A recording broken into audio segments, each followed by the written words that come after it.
Everyone knows what a typical soccer ball looks like, right? It's as simple as black and white. But that's not exactly what World Cup balls have always looked like. So what's the deal? First things first. You want a soccer ball to be as spherical as possible.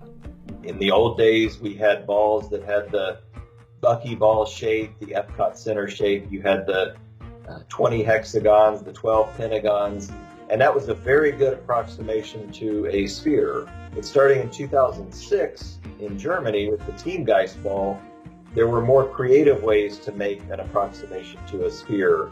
New technology enables Adidas to start designing the balls with fewer panels, which actually created a serious problem because fewer panels means less seams. And, more importantly, a smoother surface. If the ball gets too smooth, the air resistance for certain speeds goes up.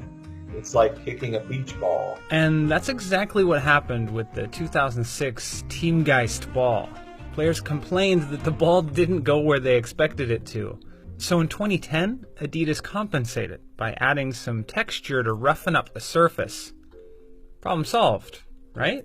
Jabulani was a spectacular failure because it was not rough enough. When the ball would be kicked at certain speeds, you'd notice it would look like it would slow down dramatically in the middle of its flight. And the panels kept disappearing.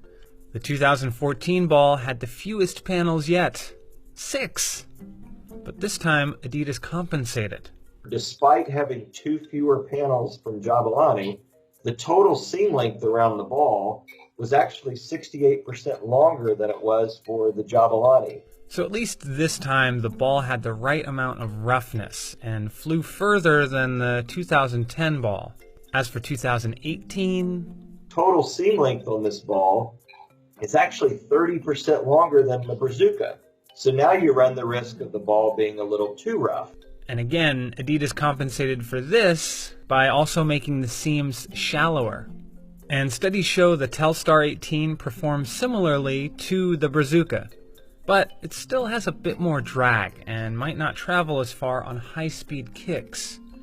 Regardless, all this begs the question, if the goal is to produce a ball that's similar to what athletes practice with for years, why does the World Cup ball keep changing? Turns out, it's not about the players or the game at all. I'm sure you can guess what it's all about. There's a new ball released for every World Cup, but I think the primary reason is money. The 2018 World Cup ball costs more than $100.